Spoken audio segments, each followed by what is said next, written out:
Bonjour à tous, bienvenue donc sur cette conférence en partenariat avec le BG. Nous allons aborder aujourd'hui, un sujet que tout le monde, connaît, en tout cas pour lequel nous avons beaucoup de questions côté Commanders Act, qui est le sujet des cookies. Le titre de ce webinaire est assez clair, hein: «La fin des cookies est-elle proche?» Tout le monde se pose beaucoup de questions. Tous les éditeurs sont, on va le voir pendant la présentation, globalement, concernés, plus ou moins impactés. Et l'idée de cette présentation, c'est de démystifier un peu, déjà ce qu'est un cookie, c'est les grands sujets qui peuvent vous toucher, vous, en tant qu'utilisateur, de solutions basées sur des cookies et en règle générale, comprendre les impacts que cela peut avoir sur le marché. Alors, il y a un petit problème de son visiblement, donc on va essayer de passer en casque.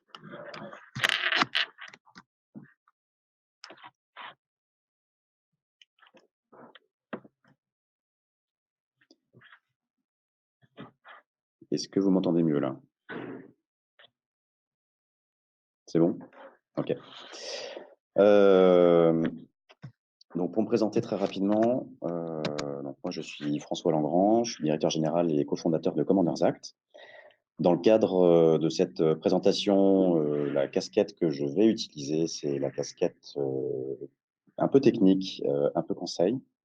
L'objectif, c'est de pas rentrer, de vous bassiner avec des sujets, technico-techniques, mais plutôt de vous faire comprendre un petit peu les bases, qui vont vous permettre ensuite de challenger les éditeurs avec lesquels vous travaillez et de comprendre en quoi chacun d'entre eux peut potentiellement apporter des solutions aux problématiques du marché. En termes d'agenda, donc on va voir ensemble aujourd'hui 5 grands points. Le premier, je vais revenir sur la genèse du tracking, c'est-à-dire, pourquoi est-ce qu'on utilise des cookies aujourd'hui? La question peut paraître, assez basique, mais pour savoir, pourquoi on utilise les cookies, il faut savoir, d'où on vient et vous allez comprendre pourquoi est-ce que ça pose problème parfois aujourd'hui. Le second point qu'on va aborder, c'est le tracking de l'individu. Donc concrètement, lorsque, les utilisateurs de vos propriétés, que ce soit des applications ou des sites web, naviguent sur internet, comment le phénomène de tracking s'exécute. Troisième point, on verra ensuite les impacts sur le marché AdTech, MarTech, qui est probablement, l'un des sujets, majeurs pour les éditeurs comme nous et en conséquence pour les annonceurs comme vous. Quatrième point, on verra un petit peu les points sur l'encadrement de la collecte et en 5, les solutions qu'on propose pour essayer de résoudre toutes ces questions. Donc je vais commencer par un premier retour sur le vocabulaire en fait, du tracking. Faut savoir que ça, c'est un petit quiz qu'on aime faire avec, nos clients lorsqu'on aborde des certifications, lorsqu'on aborde des trainings. Heu, Point par point, en fait, ce qu'on fait en général, c'est qu'on déroule de 1 à 8 et on essaie de voir un petit peu qui maîtrise chacun des sujets. Le premier point, les cookies, je vais pas, j'espère vous réexpliquer, trop en détail, aujourd'hui, mais on va les réaborder. J'espère que c'est clair en tout cas pour tout le monde. Un cookie, c'est un élément qui est posé sur un navigateur. Faut savoir que les cookies, c'est quelque chose qui est obligatoire aujourd'hui pour la plupart des sites. Si on prend un site e-commerce par exemple, le fait de gérer un panier ou une session pour dire, «Je reviens», ce genre de choses, c'est aujourd'hui géré par cookie. Ça veut dire que, pour répondre à la question très rapide de la 1re slide, est-ce la fin des cookies? Supprimer tous les cookies du jour au lendemain, aujourd'hui, c'est impossible. Ça veut dire que si on supprime les cookies du jour au lendemain, il n'y a plus de site internet, gérant des paniers. Donc globalement, il va y avoir un petit impact quand même sur le e-commerce.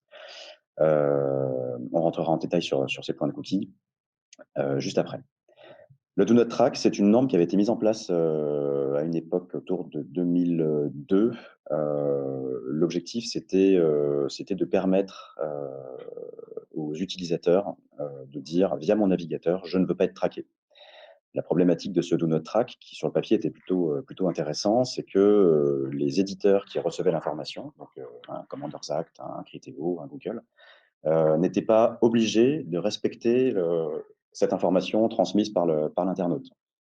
Donc, concrètement, personne ne le mettait en place et même si l'internaute disait: «Je ne veux pas être traqué», DNT, Do Not Track, l'éditeur était libre de le traquer ou non. C'est pour ça d'ailleurs que cette, norme a fini par disparaître. ITP, Intelligent Tracking Prevention, vous en avez probablement entendu parler dans le cadre de Apple et de Safari. On va revenir, un petit moment là-dessus parce qu'il y a des points qui sont importants de comprendre sur ce sujet. Le fingerprinting qui est une alternative souvent, utilisée par les éditeurs de solutions lorsqu'on ne peut pas traquer avec, des cookies ou des mécanismes habituels, qui consiste à reprendre, un maximum d'informations sur l'internaute pour essayer de savoir qui il est, sans pour autant savoir, qui est la que c'est monsieur Dupont ou madame Michu, mais arriver à distinguer en tout cas les navigateurs les uns des autres. L'IDFA donc, c'est un identifiant qui a été créé par, Apple, à la base, qui permet, de traquer sur les applications mobiles. On va revenir un petit peu dessus tout à l'heure aussi. Le user agent qui correspond, à une information de type, j'utilise, Google Chrome sur Windows ou j'utilise, Safari, sur un Mac. Donc c'est une information relative plutôt à l'équipement. Le local storage qui est, une alternative aux cookies, on reviendra un petit peu dessus aussi pendant la présentation, qui a été utilisé pendant un petit moment par certains éditeurs comme, une solution pour contrecarrer, l'approche ITP proposée par Apple. Malheureusement, dans la toute dernière version d'ITP, ce local storage est aussi impacté. Donc malheureusement, il n'est plus, la solution miracle. Et le huitième et dernier, le P3P, le Platform for Privacy Preferences, qui est pareil, une très, très vieille norme qui avait été utilisée principalement par Internet Explorer, qui permettait, aux éditeurs de d'expliciter en fait la façon dont, le tracking était réalisé, qui correspond un petit peu aux normes qui commencent à se mettre en place aujourd'hui, où on oblige dans le cadre d'un consentement, un éditeur ou un annonceur à expliciter pourquoi est-ce que, le tracking va être réalisé. Alors les IP effectivement par rapport à la question, je l'ai pas mis, hein, il y a beaucoup d'autres termes. Les IP, je reviendrai dessus tout à l'heure, c'est effectivement un élément important aussi, heu, qui permet de tracer, un individu à minima au niveau de sa box ou de sa connexion internet. L'IP n'étant pas malheureusement, magique non plus puisque toutes les personnes, au sein d'une même société utilisant la même connexion vont avoir la même IP. Donc ça pose aussi des petites limites. Alors la genèse du tracking, donc vous allez voir toutes les slides sont autour des cookies, donc j'espère que vous avez pas trop faim. On va essayer de tenir jusqu'à midi. Hem, Comment est-ce qu'on en est arrivé à utiliser des cookies? Autour des années 2000, on est dans vraiment les prémices, de la mesure d'audience. On avait des outils de web analytics, donc le terme existait déjà, mais qui étaient plutôt basés sur, l'analyse du trafic des serveurs, donc ce qu'on appelle des web log analyzers, qui permettaient en fait, à partir du nombre de pages qu'avait délivré un serveur, de comptabiliser un petit peu le trafic. Ça posait des soucis, assez simples du type, une page mise en cache, par un navigateur puisqu'elle est pas téléchargée sur le serveur, donc ça permettait pas de compter correctement. En tout cas, en général, ça sous-estimait le trafic d'un site. Pour cette raison, on a mis en place des pixels de tracking, donc qui cette fois-ci sont du côté du navigateur. Si je me trompe pas, c'est WebTrends d'ailleurs qui avait été les premiers à sortir un système de pixels de tracking, en tout cas de leur dire. Hem, Ces pixels de tracking, ils permettaient donc de comptabiliser, à chaque action, à chaque chargement de page ou à chaque, événement de clic ou ce genre de choses, +1, donc une information supplémentaire pour l'individu. Alors c'était très intéressant, mais très vite, des limites sont apparues, en tout cas des questions supplémentaires. Parce que c'est bien de savoir que j'ai 2000 pages chargées sur mon site, mais potentiellement, ça serait encore plus intéressant de savoir si c'est 2000 pages par une seule personne ou si c'est 2000 pages par, 45 personnes. Cette notion de personne, elle a été convertie en la notion de visiteur qu'on connaît aujourd'hui. Et cette notion de visiteur, pour exister, a nécessité un identifiant de visiteur permettant de distinguer, les 200 pages d'accueil qui ont été chargées, par un individu A, un individu B, un individu C.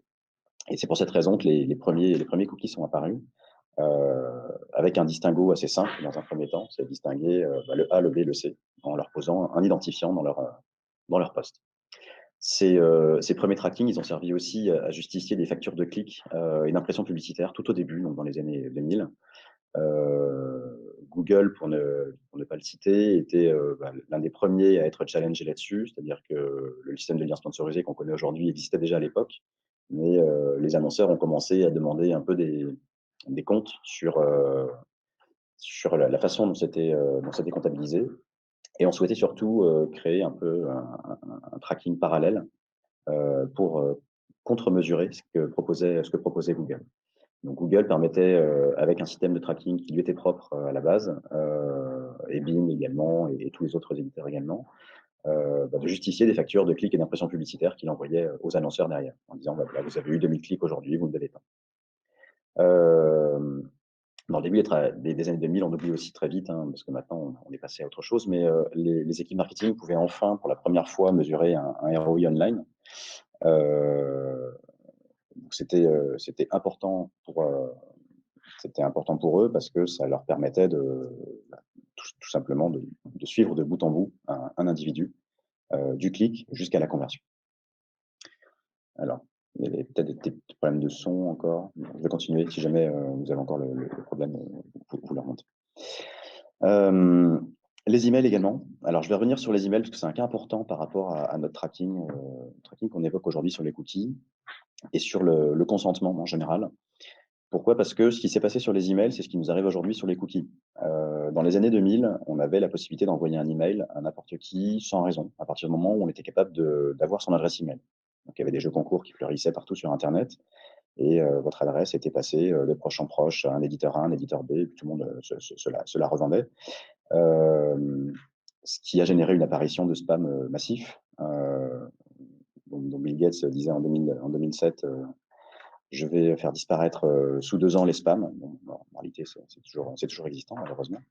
Donc il y a eu un encadrement de l'usage de ces emails et les réglementations qu'on connaît aujourd'hui avec, l'obligation d'avoir une case pour optimiser, le trafic et la captation d'un email, c'est exactement le système qui est en train de se mettre en place avec les systèmes de consentement sur les cookies aujourd'hui.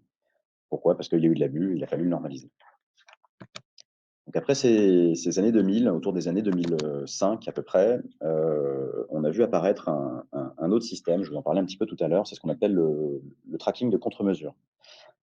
Pour reprendre l'exemple de Google, ou d'Amazon qui diffusent des liens sponsorisés, ou même un Criteo. Je souhaite, activer, des campagnes sur, l'un de leurs réseaux en tant qu'annonceur. Derrière, je vais recevoir des factures, mais, je reste un petit peu blind sur ce qui s'est réellement passé. Donc je vais, leur proposer à ces, éditeurs, Amazon, Criteo et Google, de mettre en place des trackings qui m'appartiennent à moi en tant qu'annonceur via mon partenaire technique et qui vont me permettre de contre-mesurer leurs dires. Donc c'est ce qu'on appelle le tracking de contre-mesure. C'est typiquement quelque chose que vous pouvez faire avec, nos solutions. Vous pouvez faire ça avec, beaucoup de solutions sur le marché. Et l'accélération de la fraude publicitaire a joué, un rôle important également, notamment sur mobile, puisque, cette fraude nécessitait, de vérifier si, les abus de clics qui pouvaient apparaître, dans les factures, des solutions des éditeurs, mobiles, étaient justifiés ou non. Donc, on voit apparaître, des algorithmes d'optimisation, de gestion de la fraude, ce genre de choses. C'est devenu assez rapidement nécessaire, notamment sur mobile, où il y a énormément encore aujourd'hui de fraude publicitaire. Heu et ce système de tracking de contre-mesure, il a permis de basculer, en 2010 sur une accélération en général du tracking. Hem, un tracking qui est devenu un petit peu trop systématique, on pourrait dire, parce que devenu beaucoup plus simple, parce que de plus en plus, d'objets connectés et des solutions qui permettent de capter beaucoup plus, d'audience d'un point de vue, techno, des bases de données beaucoup plus grosses et cetera. Donc les collectes massives ont commencé à accélérer vraiment en 2010 avec, des usages mobiles qui ont explosé également et le dernier point qui est, on va le voir pour après, très, très important également, des identifications simplifiées. Vous voyez de plus en plus, sur internet, fleurir des connexions, automatiques, via votre compte Facebook, via votre compte Google ou autre chose. Hem, Forcément, lorsqu'on arrive à avoir une identification, facile et facilitée pour l'individu, une collecte qui est possible à grande échelle, ça donne des perspectives intéressantes pour le tracking. Donc aujourd'hui, où est-ce qu'on en est? On a, on est dans l'ère du big data, je pense que je ne vais pas vous l'apprendre, dans le sens où on a, de plus en plus de données à croiser, mais des technologies, qu'on appelle NoSQL, qui permettent de traiter de gros volumes. Ça n'existait pas auparavant et c'est vrai que, grâce à ce type de technologie, on voit fleurir des éditeurs également autour de la captation d'informations, le croisement d'informations, ce genre de choses. L'enjeu majeur, si on met de côté la partie technique, c'est la recherche de l'identification permanente. Nous, lorsqu'on travaille avec des clients aujourd'hui sur des projets et des relances de paniers ou des détections en tout cas de comportements, l'enjeu le plus important, c'est d'arriver à capter, qui est en train de naviguer. C'est bien d'avoir des informations sur des personnes anonymes, c'est beaucoup mieux d'avoir des informations sur des personnes qu'on est capable d'identifier parce qu'on va pouvoir les toucher de façon beaucoup plus fine. Donc une réconciliation, online-offline de plus en plus présente, donc via tous les systèmes que vous pouvez, connaître via, les caisses enregistreuses. On va vous poser des questions sur, est-ce que vous souhaitez recevoir votre facture, par email parce que c'est green, mais c'est surtout, que ça permet d'identifier qui est en train d'acheter. L'utilisation de votre carte de fidélité. À chaque fois que vous allez, sortir votre carte de fidélité, c'est un moyen supplémentaire pour nous, en tant qu'éditeur de réaliser une connexion supplémentaire.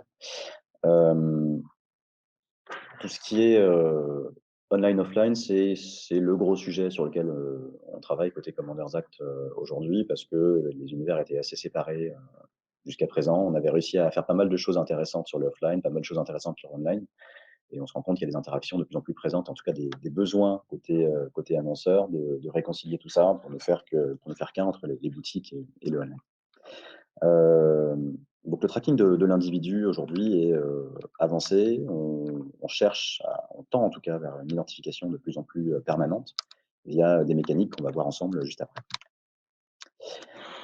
D'un point de vue tracking, justement, ces identifications, elles sont réalisées de différentes façons. J'ai remis des termes ici, que vous avez pu déjà peut-être entendre dans le cadre d'échanges, dans le cadre de réunions sur ces sujets-là. Hem, la première, c'est les identifications de navigateurs, les identifications, au niveau des devices. On va avoir donc les cookies, on en parlera juste après. Les local storage dont je parlais, un petit peu, qui était une alternative, potentiellement aux cookies pour certaines problématiques, Safari, mais qui n'y sont malheureusement plus. Des termes un peu plus, farfelus comme les zombies cookies, vous avez peut-être déjà entendu parler. Ce qu'on appelle les zombies cookies, c'est des cookies que vous supprimez mais qui reviennent, tels des zombies. Vous avez l'impression en tant qu'internaute d'avoir tout supprimé, nettoyé votre poste et finalement non, ils sont toujours là. Ces technologies, elles existent, toujours. Elles sont, tellement gourmandes d'un point de vue ressources, en termes d'exécution sur un navigateur qu'elles sont très, très peu utilisées. Mais c'est des choses qui existent en tout cas. Et les 2 derniers, donc l'IDFA et l'Android ID, donc respectivement pour Apple et Android, qui permettent de détecter, un individu sur la base d'un identifiant. Le gros avantage de ces identifiants, c'est qu'ils vont être, à la différence des cookies, ils vont être permanents. C'est-à-dire sans action de la part de l'utilisateur en disant: «Je souhaite le supprimer» ou «Je souhaite le modifier» dans les paramètres de son téléphone. Ces identifiants vont être, permanents et communs entre toutes les applications. Ce qui est le point fondamental, qui fait qu'un IDFA sur application est beaucoup plus puissant, qu'un cookie sur un navigateur. C'est que, je vais naviguer sur l'application, ProMode, je vais ensuite aller sur l'application, Allociné, je vais terminer sur l'application Disneyland Paris. Mon IDFA va être le même sur ces 3. C'est un point fondamental qui fait aussi que nous, aujourd'hui, les clients nous demandent de plus en plus de réaliser, du tracking des actions sur application parce qu'ils savent que la mesure est plus fiable que sur le web. Le second point, donc, c'est le fingerprinting. On en parlait un petit peu tout à l'heure avec ces noms barbares, le user agent, l'IP, ce genre de choses. Hem, j'ai mis une illustration, au niveau de cette slide qui correspond à ce que vous pouvez voir les séries françaises ou américaines policières où le jeu, c'est d'arriver à retrouver les points d'identification d'une empreinte digitale. C'est le même principe, en fait, qu'on va avoir sur le fingerprinting avec, l'enjeu qui est de dire, plus j'ai de points, plus j'ai de certitude sur, l'individu qui est en train de naviguer. Si je reprends l'exemple de mon IP qui va être commune à toutes les personnes, au sein de mon entreprise, c'est malheureusement un point commun qui fait que, on aura du mal à différencier, un bureau d'un autre, un poste d'un autre.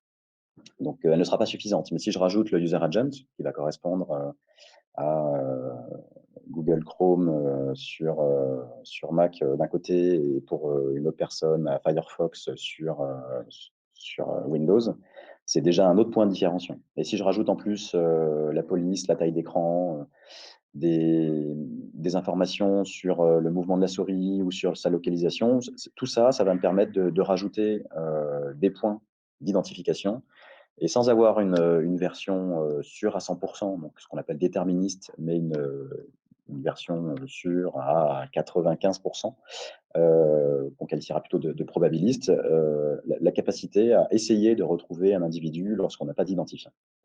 Donc on ne saura pas qui c'est, mais on sera capable de le tracer dans le temps, ce qui est déjà énorme d'un point de vue technique. Ça veut dire que dans le cadre où je n'ai pas de cookies à disposition ou d'identifiant en général, je vais pouvoir m'appuyer sur ces éléments-là pour capter et tenter de suivre des individus. Le troisième point, moi, c'est le point qui paraît le plus simple quand on le dit, forcément, c'est l'identification. C'est-à-dire que si je suis capable de m'identifier avec un login, bon, on ne va pas s'enquiquiner, essayer de trouver des cookies, des identifiants ou faire du fingerprinting. On est sûr à 100% que l'individu qui est en train de naviguer, c'est celui qui est logué, générant après d'autres problématiques pour les éditeurs de solutions, c'est pour les posts et les devices qui vont être partagés. Si je suis sur un iPad ou sur un poste à domicile, les personnes qui vont naviguer ne sont pas forcément les personnes qui se sont loguées précédemment. Donc c'est pour vous donner des exemples des enjeux qu'on va avoir de notre côté aussi. C'est-à-dire que si 100% de nos clients aujourd'hui imposaient une identification pour la navigation, ça pourrait ne pas être suffisant parce que on pourrait avoir une personne qui navigue alors que c'est une autre qui s'est loguée. Donc on va rentrer un petit peu plus dans le détail de ces cookies. On a essayé de schématiser un petit peu pour vous faire comprendre le fonctionnement en général des cookies, en espérant que ce soit assez clair. Si vous avez des questions, de toute manière, vous n'hésitez pas à nous les poser à la fin de la session. Ce qu'il faut savoir, c'est qu'un cookie, donc ça se dépose dans un navigateur. C'est pas ailleurs, c'est pas sur un serveur, c'est pas sur un site web, c'est dans un navigateur. On a symbolisé les navigateurs ici par des boîtes de cookies et on a mis à l'intérieur plein de cookies. Un cookie, donc, c'est associé à un navigateur et c'est surtout associé à un nom de domaine. C'est-à-dire que ce couple navigateur-domaine vous donne l'unicité d'un cookie, un peu de choses près.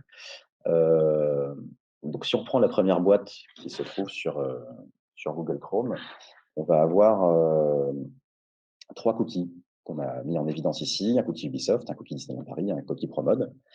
On va en avoir d'autres sur Firefox et d'autres sur Safari.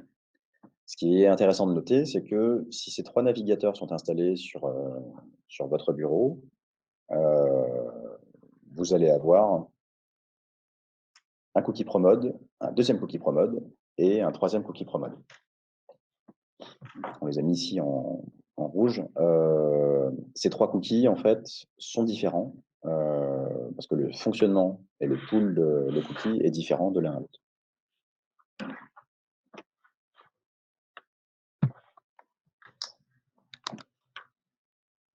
Donc ça va être important pour la suite. Pourquoi? Parce que ça veut dire que si j'ai 3 navigateurs sur mon poste, je suis potentiellement 3 individus.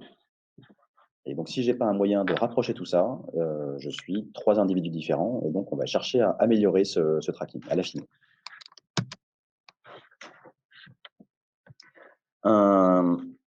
Un cookie peut être perçu de 2 façons. Ces notions vont être hyper importantes pour le tracking ITP qu'on verra juste après. On va avoir des cookies qu'on qualifie de first party et des cookies qu'on qualifie de tierce party, third party. Ces cookies, déposés dans le navigateur portent des noms différents selon le type de site qu'on est en train de visiter. Donc, si je suis en train de visiter, dans l'exemple ici, le site disneylandparis.com, le cookie disneylandparis.com est considéré comme first. Les autres ne sont pas liés au domaine courant, en tout cas ne sont pas les mêmes que le domaine qui est affiché. Donc, ils sont considérés comme des cookies tiers. Si j'avais fait l'exercice en naviguant sur le site ubisoft.fr, le cookie first party aurait été celui d'Ubisoft et les autres auraient été considérés comme des cookies tiers. Donc un même cookie, selon le site qui est accédé, va porter un nom différent et va avoir des capacités différentes. Les cookies tiers, donc ceux qui correspondent à un domaine qui n'est pas le domaine courant, donc pour reprendre notre exemple, le cookie d'Ubisoft et le cookie de Promode lorsque je navigue sur disneylandparis.com, vont avoir un traitement particulier sur d'autres navigateurs.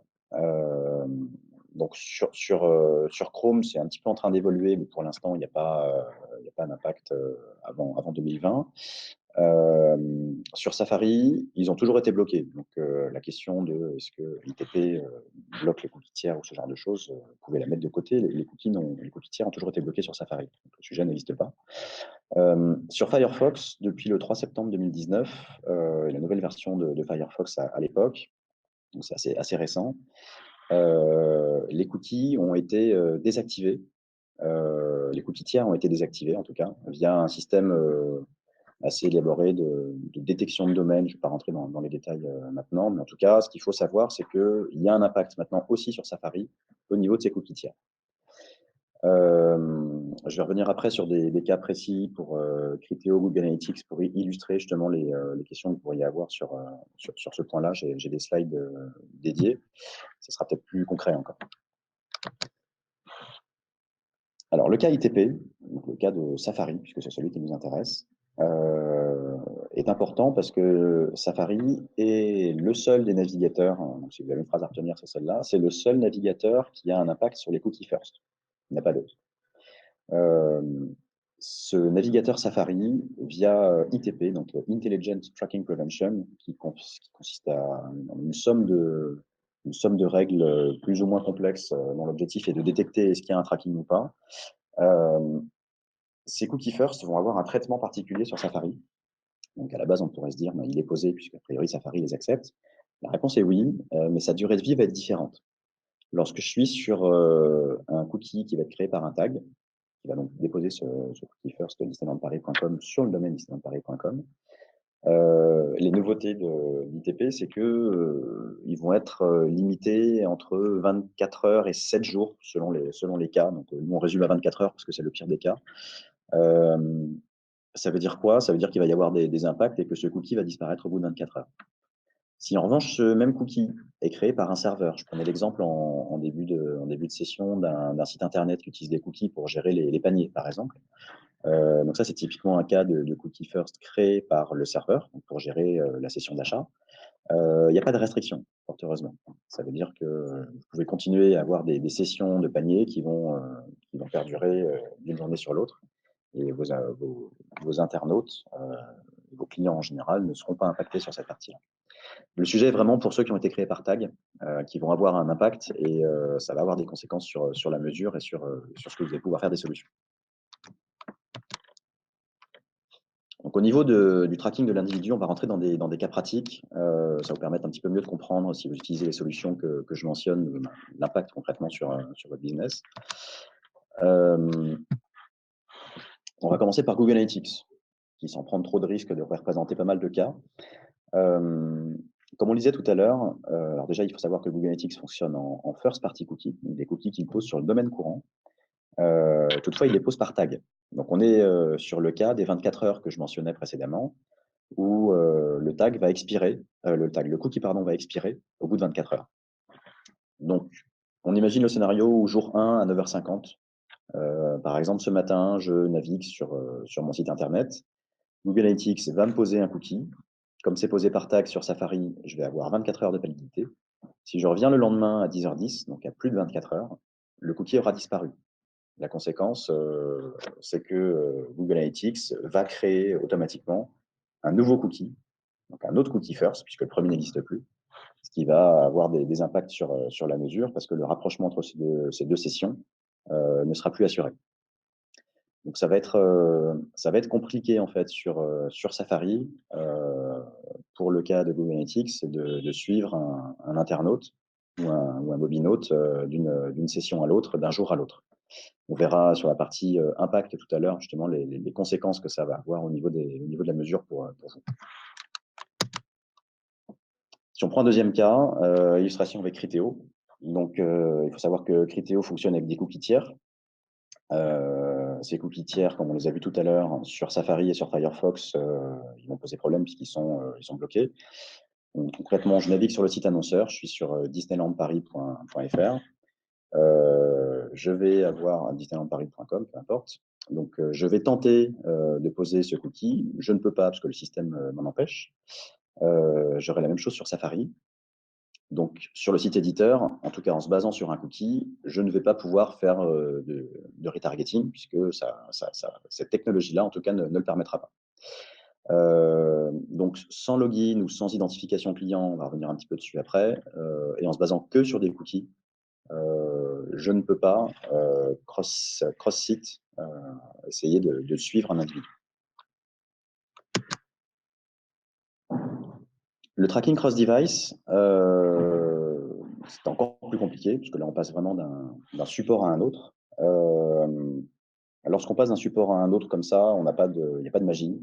Si déjà au sein d'un device, entre deux navigateurs, on a déjà des cookies différents, le sujet est encore plus compliqué lorsqu'on est sur deux devices différents. Il n'y a vraiment aucun lien. Le seul lien qu'on va pouvoir créer, c'est avec des identifiants. Donc, on va demander à l'individu de se loguer sur le site de Vinci, sur le site de McDonald's. Et potentiellement, si je reprends mon cas Criteo précédemment, si les informations me sont transmises, et c'est ce que la plupart des éditeurs Criteo en fait partie commencent à mettre en place, je vais être capable de faire des jointures qui n'étaient pas possibles avec seulement des cookies. Donc cette clé de l'identifiant, c'est une clé hyper importante puisqu'elle permet justement de rapprocher des éléments qui ne seraient pas rapprochables facilement. Donc les impacts sur le marché à Tech Martech, ils sont malheureusement plus ou moins forts selon l'activité. Pour illustrer ça, j'ai fait une petite capture de l'action d'un éditeur que nous connaissons tous, un éditeur français qui s'appelle Criteo. Et j'ai rajouté les dates de sortie des versions d'ITP pour vous permettre de vous rendre compte de l'impact que cela peut avoir au niveau de la perception marché, mais au niveau du business en général, puisque les deux sont un petit peu corrélés. Donc, j'ai pris l'exemple de Criteo parce que tout le monde le connaît. Cet exemple-là, on pourrait le prendre pour plein de solutions qui sont cotées en bourse. C'est pas uniquement Criteo qui est impacté, c'est toutes les solutions qui fonctionnent avec des cookies tiers. Comme ITP s'attaque au cookie first, tous ceux qui essayent de faire des cookies tiers, malheureusement, ou des cookies first, vont avoir plus ou moins de difficultés à interagir, puisqu'il faut arriver à suivre les limitations imposées par le navigateur. Donc, le jeu, c'est vraiment un jeu du chat et de la souris. C'est ITP sort une nouvelle version, ça fait ceci, cela. Donc, hop, dans la foulée, les équipes R&D commencent à rebosser sur qu'est-ce que je vais pouvoir mettre en place pour l'éviter. De notre côté, les équipes techniques anticipent un maximum de cas sur tous les navigateurs, mais on est soumis aux décisions de ces navigateurs. S'ils décident du jour au lendemain de stopper les cookies first, de faire des règles compliquées, de stopper les cookies tiers, etc., il faut qu'on anticipe. Et nous, tout l'enjeu, c'est d'arriver à anticiper technologiquement ce qui pourra arriver et de proposer à nos clients des alternatives le plus rapidement possible. On le voit d'ailleurs, hein, c'est pas une dégringolade permanente, ça remonte régulièrement parce qu'il y a des alternatives qui sont trouvées. Et derrière, on a parfois malheureusement les GAFA qui nous réimposent des règles sur lesquelles nous n'avons malheureusement pas le choix.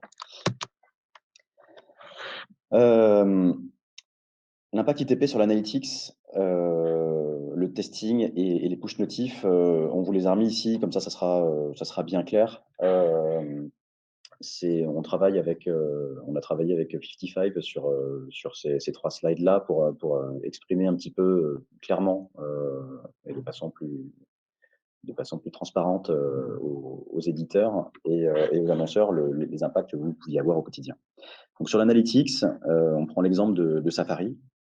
Le nombre de nouveaux utilisateurs va augmenter artificiellement, c'est ce qu'on disait tout à l'heure, puisqu'entre 24 heures et 7 jours, ils vont être considérés comme nouveaux. Donc, c'est le cas Google Analytics que j'évoquais tout à l'heure. Si je reviens un jour et un autre et encore un autre, comme mon cookie expire à chaque fois, je suis comptabilisé comme un nouvel individu. Donc, je suis surcomptabilisé. Et l'effet, il est amplifié avec les nouvelles versions d'ITP, puisqu'il ne fait que croître. Au niveau du testing et de la personnalisation, on va avoir le même genre de problématique, on va en avoir deux.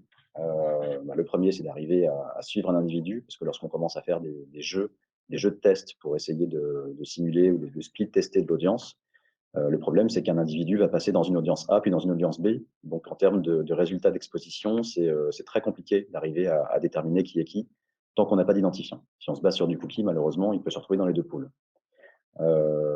Et au niveau des scénarios qui vont être, basés sur un capping, forcément, on va avoir des difficultés aussi, puisque qui dit capping dit, comptabiliser pour un même individu un certain nombre d'actions. Si j'arrive pas à suivre l'individu, je peux pas comptabiliser correctement toutes les actions. Pour les push notifications, c'est la même chose. Lorsque je vais être basé sur un nombre, enfin, une action à J+3 par exemple, le risque, c'est que je renvoie plusieurs fois le même message à la même personne, puisque je ne vais pas être sûr de la retrouver.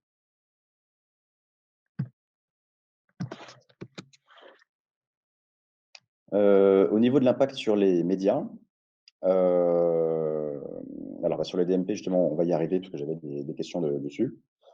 Euh, En termes de mesure, mesurer le reach, ça devient compliqué parce que c'est basé en général sur des notions de tiers, de cookies tiers, ce genre de choses, donc ça devient assez complexe.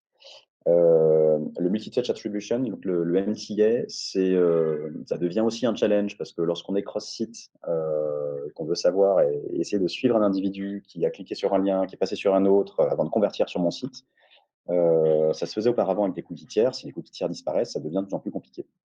Il y a des alternatives, heureusement, mais en tout cas, ça devient de plus en plus compliqué. Et après, l'idée, c'est que les cookies qui vont rester vont plutôt être utilisés dans le cadre d'échantillonnage pour nourrir des modèles que d'arriver à faire une vue parfaite de bout en bout. Sur le marketing activation, donc le retargeting, comme on disait tout à l'heure avec notre exemple Criteo, il reste toujours possible, heureusement, mais il sera encore plus performant sur les supports identifiés. Parce que si j'arrive à déterminer de façon fiable un individu, je vais pouvoir de façon fiable le retargeter. Exclure les audiences, ça devient de plus en plus compliqué pour les raisons mentionnées précédemment. Et tout ce qui est lookalike, ça va être aussi complexe. Donc le capping cross-domaine, on en a parlé.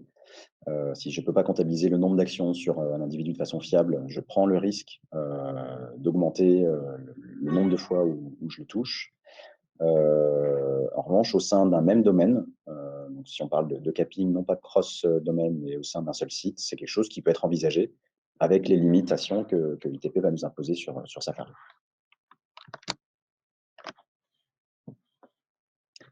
Par rapport à ces logiques d'identification, l'idée, c'est que le marché il commence déjà un petit peu à évoluer. Plus on est identifié et on est capable de reconnaître un individu, plus on a de fortes chances d'avoir un bon business. C'est la raison pour laquelle les walled gardens ont des capacités basées sur des ID que tout le monde ne peut pas avoir, malheureusement. Donc, tout ce qui est, tous les consortiums autour d'un cookie unique ou ce genre de sujet sont pertinents et font partie des sujets que nous, on suit, en tout cas, avec les différents partenaires et les autres éditeurs. L'objectif étant de partager tous ensemble ce qu'on appelle l'open web, de partager tous ensemble un identifiant qui serait récupérable et partagé entre tous les éditeurs. En termes de targeting, les données tierces forcément souffrent de ce sujet-là, puisque acheter de la donnée tierce pour qualifier mon audience, ça devient compliqué sur certains supports, puisque c'est basé sur des cookies tiers la plupart du temps. Ça veut dire que je ne peux pas rapatrier sur tous ceux qui refusent des cookies tiers, donc les Firefox et Safari, des données CSP sur des cookies. Les DMP, donc pour revenir à l'une des questions qu'on avait tout à l'heure, les DMP, si on distingue les DMP purs publicitaires médias et les DMP plutôt CRM, type plutôt CDP dans ce cas-là, les DMP purs publicitaires, effectivement, elles vont avoir du mal à démontrer leur valeur, puisque quand on va accoler un ad server avec une DMP qui a moins de capacité en termes de qualification d'audience, ça réduit un petit peu son impact sur la valorisation de l'audience. Et après, donc sur un même site, en termes de targeting, ça devient intéressant de remettre en place ce qui avait un petit peu disparu, c'est de travailler sur un contexte de page et se dire une personne qui navigue sur cette page, tant que je suis sur le même domaine, je vais pouvoir potentiellement réexploiter l'information directement dans sa session pour faire un targeting un peu plus intelligent.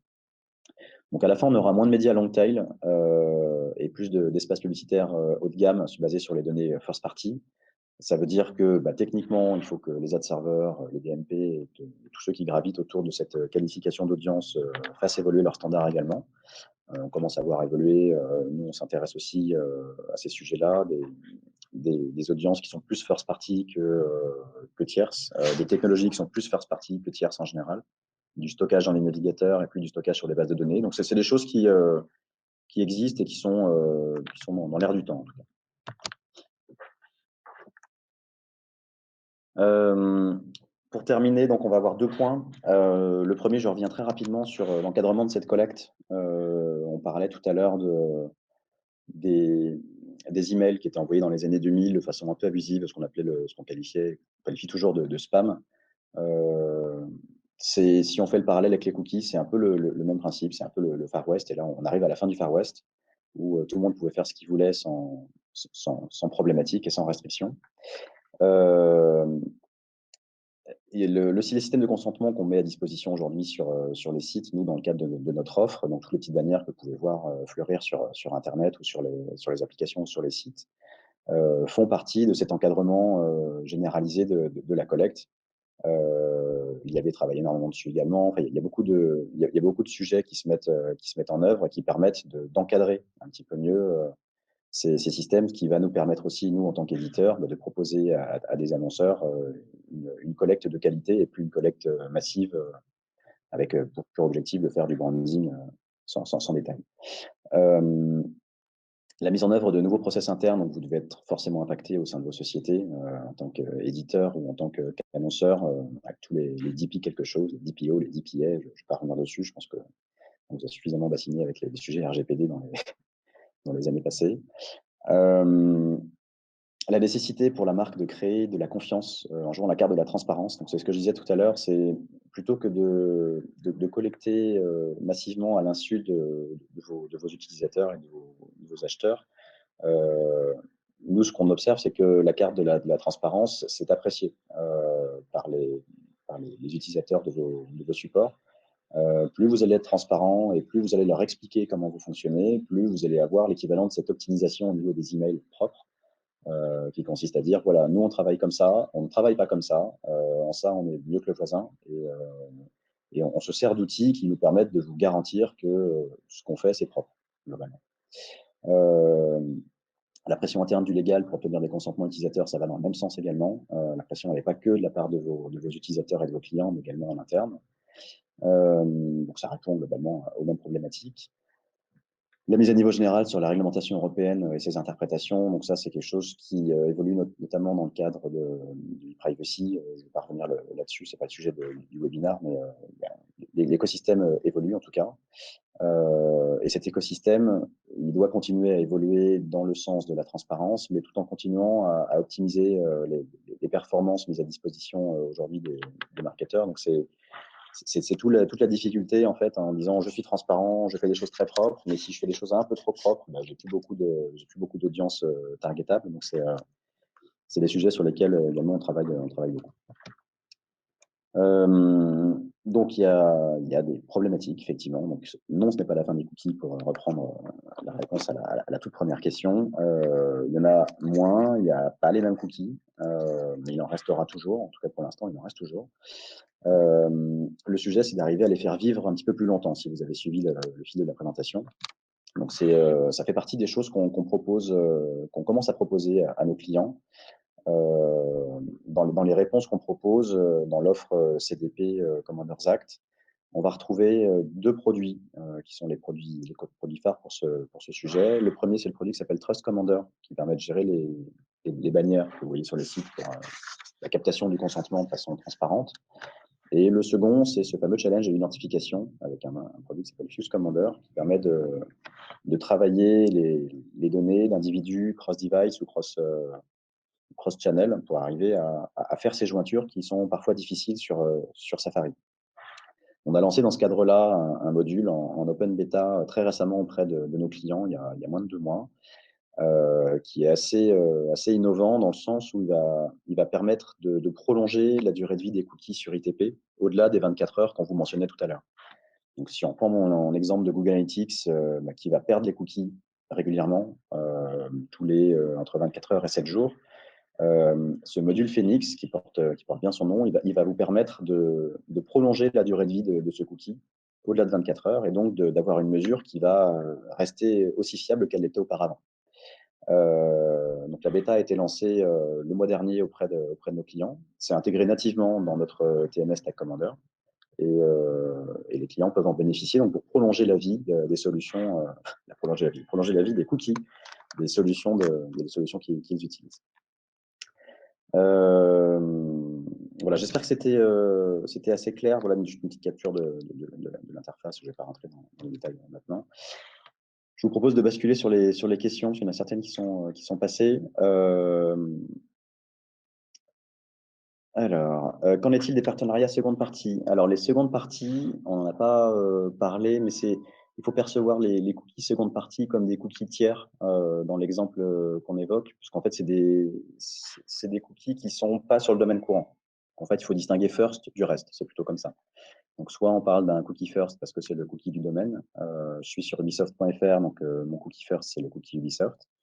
Tous les autres sont des cookies qui ne sont pas first et donc qui sont impactés par ITP. Donc, on les appelle seconde partie, tierce partie, peu importe. L'impact sur le média problématique, j'allais dire programmatique, c'est un lapsus. Forcément, il y a un impact qui est difficilement perceptible, en tout cas à l'échelle d'un annonceur, qui se perçoit beaucoup plus à l'échelle d'un éditeur, plus il va être gros et plus il va le percevoir. Il y a clairement un impact. C'est quelque chose qui est assez peu partagé. On a vu fleurir quelques articles, mais il y en a encore très très peu, exprimant justement les difficultés que c'est de réaliser ce qu'on appelle les synchronisations de cookies, donc qui permettent d'arriver à cibler correctement un espace sur un ad exchange. Puisque tout ça, ça fonctionne avec des cookies tiers. Donc, si vous avez suivi le fil de la présentation, effectivement, qui dit cookie tiers dit ça marche plus. Donc, le programmatique sur ITP, par exemple, ça n'existe plus. Des agences nous disent que certains de leurs clients ne veulent plus travailler les audiences iOS, par exemple, pour cette raison-là, parce qu'elles savent pertinemment que ça ne va pas marcher. Après, c'est plutôt sur les solutions concernées ou les agences qu'il faudrait poser la question. En tout cas, nous, dans ce qu'on perçoit, c'est que la mécanique, forcément, impacte de la même façon. Alors, est-ce que vous avez des accords pour gérer l'identification sur les utilisateurs logués? Donc, nous, on n'a pas d'accord particulier parce que les contrats signés au niveau des utilisateurs logués sont plutôt entre les grosses plateformes type Facebook et les annonceurs. En revanche, si l'annonceur est capable de capter l'information, on peut en bénéficier derrière pour la transmettre et toutes les solutions avec lesquelles vous travaillez peuvent en bénéficier potentiellement également. Quelle est la légalité de la solution Phoenix? C'est une très bonne question. Nous, aujourd'hui, ce qu'on met à disposition, c'est un outil qui permet d'augmenter la durée de vie d'un cookie. Donc aujourd'hui, ça pose pas de soucis. Enfin, il n'y a pas de sujet légal. Le cookie est déjà présent en fait. C'est-à-dire simplement, on dit que le disparaître au bout de 14 jours, il disparaît au bout d'un jour, il disparaît au bout de la période qu'on a définie. D'un point de vue légal, en revanche, ça veut dire que le consentement que vous gérez lorsque vos utilisateurs arrivent sur votre site, il faut qu'il soit aussi très clair là-dessus. C'est-à-dire que c'est pas une durée de vie de 24 heures qu'il faut annoncer, c'est une durée de vie qui est celle que vous avez paramétrée. Safari dans le paysage des navigateurs, c'est 17%. C'est globalement le même en Europe et dans le monde. Donc c'est pas négligeable. Ça va dépendre beaucoup de votre secteur d'activité. Sur les secteurs high-tech, vous êtes beaucoup plus touché. Ça peut monter jusqu'à 30, 40, 50%. Et dans le luxe également, ça peut monter assez vite. Alors, concernant Phoenix, est-il basé sur la méthode du CNAME qui permet de pointer vers un domaine first de l'annonceur? Alors, c'est un peu plus compliqué que ça, mais dans les grandes lignes, ce qu'on va demander effectivement à notre client, c'est de nous ouvrir un domaine. Après, il y a d'autres paramétrages, mais comme on réfléchit également sur nos solutions, les autres produits qu'on met à disposition de nos clients, de basculer sur des audiences à la fois tierces et first, on peut imaginer se baser sur un CNAME pour la technologie.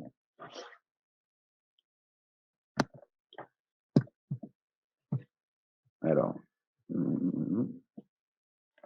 Je regarde encore les questions. Il y a beaucoup de questions, alors j'essaie de remonter. Est-ce que la méthode CNM est efficace? Bah, oui, mais elle est compliquée à mettre en place. C'est pour ça que nous, on propose via Phoenix, justement, cette approche qui permet de dire, alors vous ouvrez un CNAME, mais toute la routine après d'exécution, on va s'en occuper. Donc pour nous, en tout cas, à date, c'est effectivement une option efficace. Et des dires de mon CTO, c'est compliqué ça sera compliqué, en tout cas, pour les navigateurs, de bloquer ce genre de choses.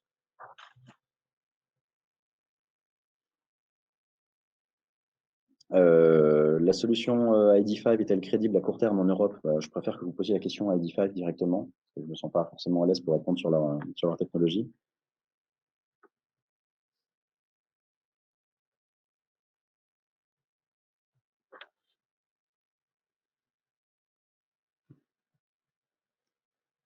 Et s'il y a d'autres questions, il est encore un petit peu. Il est encore l'heure. Alors, les plateformes comme Google n'offrent-elles pas un système fiable de tracking des users? Alors, la notion de fiabilité, comme je disais tout à l'heure, elle part de la notion d'identification, donc d'arriver à l'identification, en tout cas du suivi dans le temps d'un individu. Euh, si je prends juste le Google Analytics tout seul, il ne permet pas malheureusement de suivre un individu sur certains navigateurs au-delà d'une certaine période de temps. C'est le cas ITP que j'évoquais tout à l'heure. Néanmoins, Google, effectivement, a un petit peu de présence. Donc, si demain, ils décidaient d'utiliser leur réseau, d'identifier comme ils le font sur certaines problématiques publicitaires pour du customer match, par exemple, pour targeter des individus, ils pourraient le faire. Mais aujourd'hui, les produits Google Analytics, en tout cas à ma connaissance, les produits Google Analytics et Google Identifiant en général sont décorrélés. Quel est le risque pour l'annonceur d'ouvrir un domaine en CNAME? Il n'y en a pas. En général, vous en avez déjà beaucoup sans même trop le savoir. Dès que vous avez un sous-domaine, en fait, ce qu'on appelle un CNAME, c'est un sous-domaine qui pointe vers quelque chose. Donc, si vous avez un support.promode.fr ou si vous avez un billetterie.disneylandparis.fr, vous avez déjà des CNAME, en fait. Donc, il n'y a pas un risque particulier. Notre DMP nous annonce travailler sur un POC permettant de transformer leurs cookies tiers en cookies first. Est-ce possible? Est-ce légal? Alors, on peut transformer des cookies tiers en cookies first. Ce que vous pouvez challenger, c'est la présence de ce cookie tiers, en fait. Parce que sur Firefox ou sur Safari, il n'y a pas de cookie tiers. Donc, en fait, il n'y a rien à transformer. Vous pouvez avoir des cookies first à la place. Mais transformer un cookie first en cookie tiers sur ces navigateurs-là, ça n'a pas de sens. Ça sera plutôt sur les autres. Et nous, on réfléchit à des approches plutôt hybrides, alors c'est peut-être ce que vous mentionnez là, consiste à utiliser le plus de cookies possible. Et après, on prend le meilleur de tout ce qu'on a. On prend du first, on prend du tiers, on met tout ce qu'on peut, et on prend le meilleur des deux.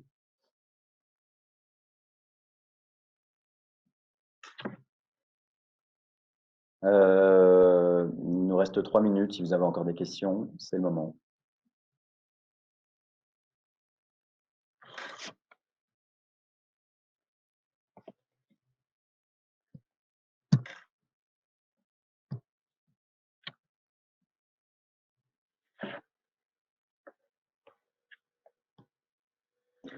Et bon, dans tous les cas, si vous avez des questions, vous n'hésitez pas à nous contacter. Donc, vous avez les références sur la slide qui est visible. Les LinkedIn, les Facebook, les emails également. Passez par notre site. Dans tous les cas, vous avez les accès. J'espère que la session vous a été utile. Elle sera partagée normalement en replay prochainement et en téléchargement aussi si vous voulez le support. Vous avez tout votre compte. Merci à tous.